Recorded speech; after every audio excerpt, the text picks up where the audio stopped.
single force F applied to block X which is in contact with a separate block Y as shown. The blocks remain in contact as they accelerate along a horizontal frictionless surface. Air resistance negligible. X has greater mass than Y. Which statement is correct? अब ना हम इसको अगर assume कर लें कि ये 10 है इसका मैस और इसका मैस है 5 kg, तो ये थोड़ी सी आसानी हो जाएगी। और दूसरी बात है कि इस फोर्स की वैल्यू भी अगर हम एज्यूम कर लें, लेट इट बी 15, ओके। तो ये हम क्या करेंगे कि सबसे पहले तो मुझे कंपोजिट फोर्स हमारी F है और कंपोजिट मैस जो है वो m1 + m2 होगा और इनकी जो एक्सेलरेशन है वंस अगेन आपको पता ही है कि कांस्टेंट एक्सेलरेशन होगी। तो मैं अगर वैल्यूज़ लगा दूँ इसके अंदर तो मुझे एक्सेलरेशन की वैल्यू क्या मिलेगी, 1 मिल जाएगी। अब देखें मज़े की बात ये कि इसने वंस अगेन जो क्वेश्चन में आपको ये 3 पार्ट्स पे मैं आपकी तवज्जो दिलाऊं कि बी, सी और डी तीनों में कहता है force that X exerts on Y. तो फिर वही बात आ जाती है कि इस फोर्स का जो पोर्शन वाई रिसीव कर रहा होगा वो निकालना है।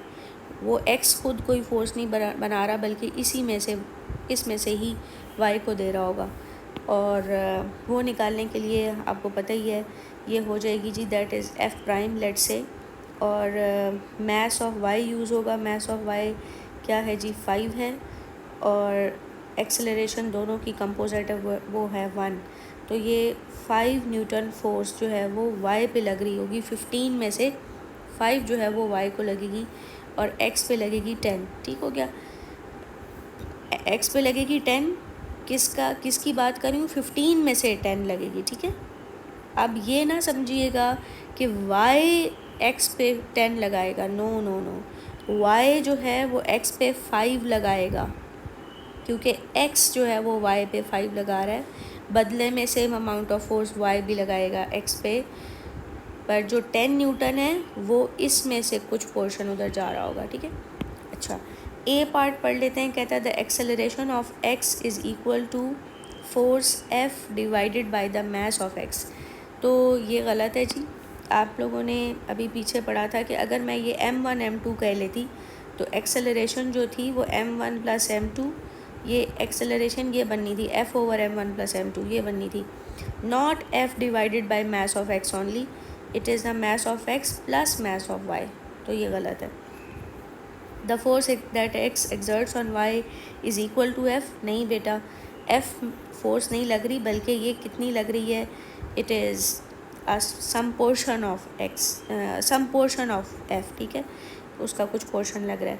The force that x exerts on y is less than F। Yes it is true, it is less than F। क्यों? क्योंकि ये टोटल तो 15 थी, F तो 15 थी, आपके पास सिर्फ उस F का जो है ना वो 5 न्यूटन लग रहा है उसमें से।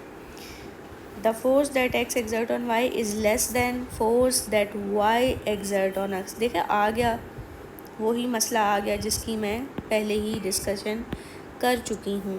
क्या कहता है, the force that x exerts on y is less then the force that y exerts on x। ये गलत है बेटे, यहाँ पे लेस देन नहीं आना चाहिए, इक्वल टू आना चाहिए, इसलिए ये भी गलत है।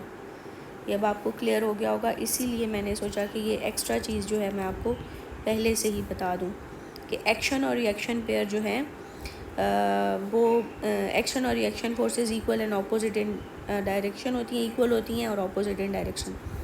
तो force that x exert on y is equal to force that y exert on x, but जो x फोर्स रिसीव कर रहा है इसमें से वो अलग है, वो 10 न्यूटन है। ठीक है, तो उम्मीद है आपको क्लियर होगी बात।